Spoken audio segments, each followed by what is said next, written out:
दोस्तों नमस्कार। राहुल गांधी जब इलाहाबाद एडिटोरियम से जाति जनगणना संविधान को लेकर के जब भाषण दे रहे थे तो किस तरह से उन्होंने बोला कि जरूरत पड़ी तो प्रधानमंत्री भी बदल दूंगा। आप इस वीडियो को पूरी देखें। आप जुडिशरी देख लीजिए, कॉर्पोरेट इंडिया देख लीजिए, मीडिया देख लीजिए। आप मुझे बता दो, नेशनल मीडिया में दलित एंकर का नाम बता दो, मुझे आदिवासी एंकर का नाम बता दो, ओबीसी एंकर का नाम बता दो, कौन है बता दो। तो नैरेटिव बनाते ना। आप देखिए, हिंदुस्तान में 50% आपने कहा कि आधी आबादी ओबीसी है, उसमें आप 15% दलित जोड़ दीजिए, 8% आदिवासी जोड़ दीजिए। माइनॉरिटीज की बात मैंने अभी की भी नहीं। 73 आता है, 73% दलित, आदिवासी, ओबीसी। कॉर्पोरेट इंडिया में 0, मीडिया में 0। अब हुई नहीं। तो अब हम अगर पॉलिसी बनाएंगे और हिंदुस्तान की जो सच्चाई, जो रियलिटी है, उसकी बेसिस पे हम पॉलिसी नहीं बनाएंगे तो उसका क्या मतलब। तो मैं आपसे यह कहना चाहता था कि जाति जनगणना हमारे लिए सिर्फ गिनती नहीं है, जाति जनगणना हमारे लिए पॉलिसी फ्रेमवर्क है। तो अब हम अगर पॉलिसी बनाएंगे और हिंदुस्तान की जो सच्चाई, जो रियलिटी है, उसकी बेसिस पे हम पॉलिसी नहीं बनाएंगे तो उसका क्या मतलब। तो मैं आपसे यह कहना चाहता था कि जाति जनगणना हमारे लिए सिर्फ गिनती नहीं है, जाति जनगणना हमारे लिए पॉलिसी फ्रेमवर्क है। और एक प्रकार से हमारा गाइड, जैसे कॉन्स्टिट्यूशन हमारा एक गाइड है जिसमें ये लोग रोज आक्रमण कर रहे हैं। जाति जनगणना, सोशो इकोनॉमिक सर्वे, इंस्टीट्यूशनल सर्वे, ये हमारा दूसरा गाइड होगा। और हमारा लक्ष्य है, जो मैंने आपसे कहा कि 10 सिलेंडर की गाड़ी है, 9 सिलेंडर बंद पड़े हुए हैं, तो हमारा लक्ष्य है कि 10 के 10 सिलेंडर काम करें। आप मुझे बताओ,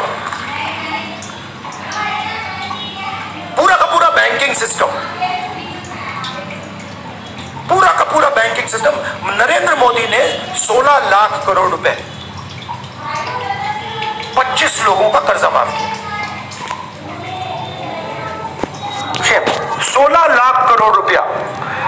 अच्छा, उन 25 लोगों में एक दलित नहीं था, एक आदिवासी नहीं था, एक पिछड़ा नहीं था, एक माइनॉरिटी नहीं था। तो पूरा का पूरा बैंकिंग सिस्टम 15 लोगों के लिए बनाया गया है। हिंदुस्तान की 100% आबादी की मदद करने का है। हमारा काम 5%, 10% आबादी की मदद करने का नहीं है। वो सरकार का काम हो ही नहीं सकता। और उसके लिए हमें इंफॉर्मेशन चाहिए। 21वीं सदी है, हमें डेटा चाहिए, डेटा है ही नहीं। उसके बाद हम क्या करेंगे मैंने नहीं बोला है, क्योंकि पहले मैं चाहता हूं कि हमारे सामने डेटा हो कि भैया इतने दलित हैं, हिंदुस्तान के इंस्टीट्यूशन में उनकी इतनी भागीदारी है। रिजर्वेशंस की बात होती है मगर चांस नहीं मिलता। सच्चाई है, सब जानते हैं।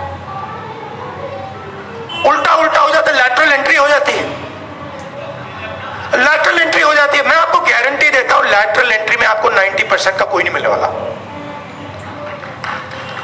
एक साइड आपको लैटरल एंट्री से मारते हैं, दूसरे साइड कॉन्ट्रैक्टर। तो मतलब नीचे देखो वहां पिटाई हो रही है, ऊपर देखो वहां पिटाई हो रही है, साइड देखो वहां पिटाई हो रही है, मतलब जहां भी देखो। और 90% आपकी आबादी है।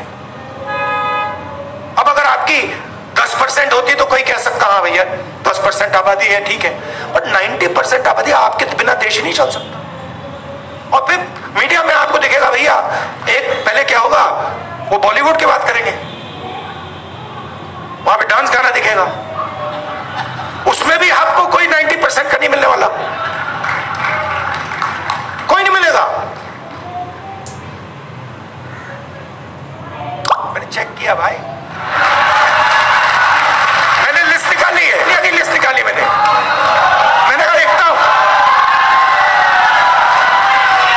मैं कहता हूं देखो यार, अच्छा अब कहते हैं मिस इंडिया की लिस्ट निकाली मैंने, सुनो मैंने मिस इंडिया की लिस्ट निकाली, कहा ठीक है देखते हैं, मतलब माइनॉरिटी भी 90% में आती है मैडम, आप भी शामिल हैं, और आपको और शायद जो आपके साथ हो रहा है वो सबसे ज्यादा खराब है, मतलब आप पर तो डायरेक्ट आक्रमण हो रहा है, राइट। अगर आप भी 90% में हैं तो मैंने लिस्ट निकाली मिस इंडिया की, मैंने कहा भैया इसमें तो होगा, मतलब एक दलित महिला तो होगी, एक आदिवासी महिला तो होगी ना दलित है, ना आदिवासी, ना ओबीसी, कोई नहीं। आप चाहे मोची हो, बढ़ई हो, प्लम्बर हो, धोबी हो, कभी नहीं दिखेंगे, और ये देश को चलाते हैं लोग। और फिर मीडिया में कहते भैया मोदी जी गले लग गए, सुपर पावर बन गया,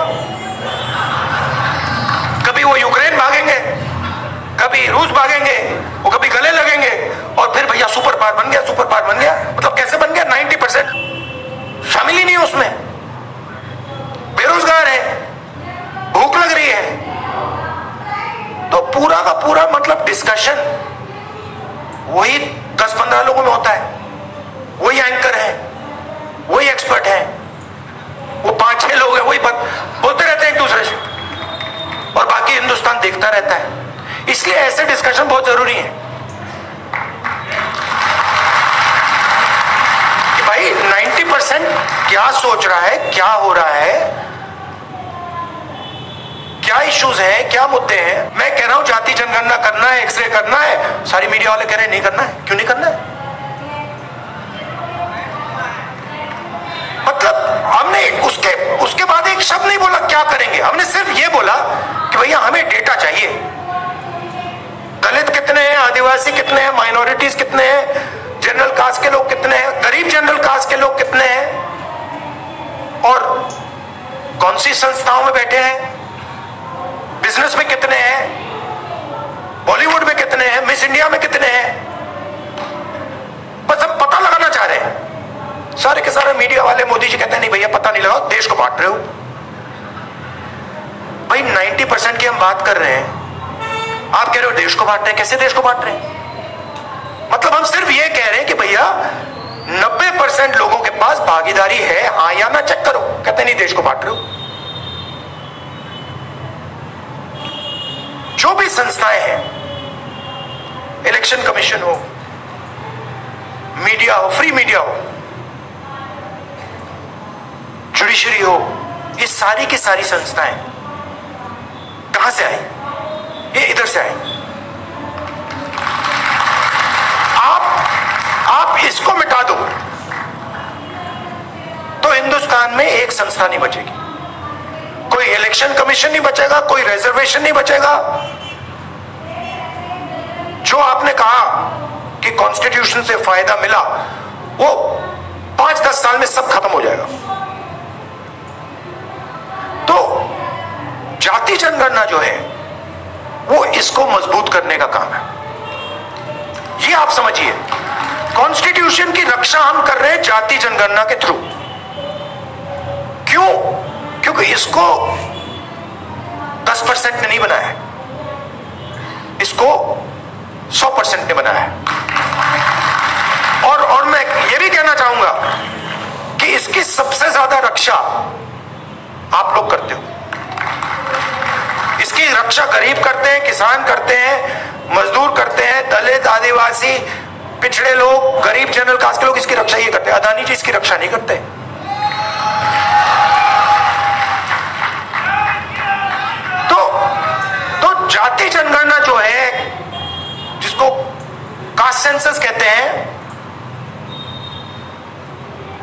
इंस्टीट्यूशनल सर्वे जो हम करवाना चाह रहे हैं,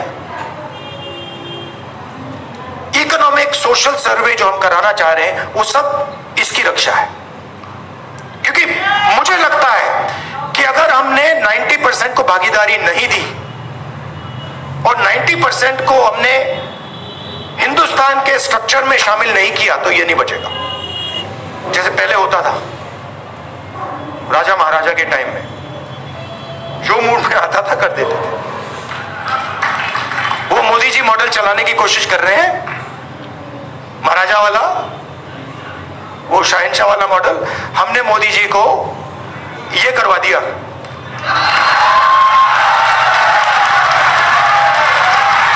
आप अपने आप को नॉन बायोलॉजिकल समझते हो, आप अपने आप को नॉन बायोलॉजिकल समझते हो, आप अपने आप को डायरेक्ट भगवान के साथ कनेक्शन समझते हो। Wrong number. चुनाव के एकदम बाद ये आपको बता देता हूं, पॉलिटिकल बात बता देता हूं, आप लिख लो। अगर कोई सोचे कि जाति जनगणना को रोका जा सकता है या 50% बैरियर को रोका जा सकता है, मैं आपको बता रहा हूं वो सपने देख रहा है। ये होगा ही होगा, इसको रोका नहीं जा सकता है। ना जाति जनगणना रोकेगा, ना सोशो इकोनॉमिक सर्वे रोकेगा, ना इंस्टीट्यूशनल सर्वे रोकेगा, ना 50% का बैरियर रहेगा। ये तीन सारे के सारे उड़ेंगे, क्योंकि हिंदुस्तान की जनता ने ये मन बना लिया है। ऑर्डर आ गया है, जनता से ऑर्डर आ गया है। अब आपको प्रधानमंत्री जी को ये बात एक्सेप्ट कर देनी चाहिए और ऑर्डर लागू कर देना चाहिए, और अगर नहीं करेंगे तो फिर दूसरे प्रधानमंत्री करेंगे। तो दोस्तों, आप सब ने देखा राहुल गांधी किस तरह से भाषण दे रहे थे और उनके भाषण में तालियों की गूंज सुनाई दे रही थी। तो दोस्तों, यदि आप सब हमारे इस चैनल को सब्सक्राइब नहीं किए तो चैनल को सब्सक्राइब कर लें, वीडियो को लाइक करें, शेयर करें, कमेंट करें, फेसबुक, ट्विटर, इंस्टाग्राम पे फॉलो करें। फिर हम नेक्स्ट टॉपिक के साथ नेक्स्ट वीडियो में मिलेंगे। तब तक के लिए नमस्कार।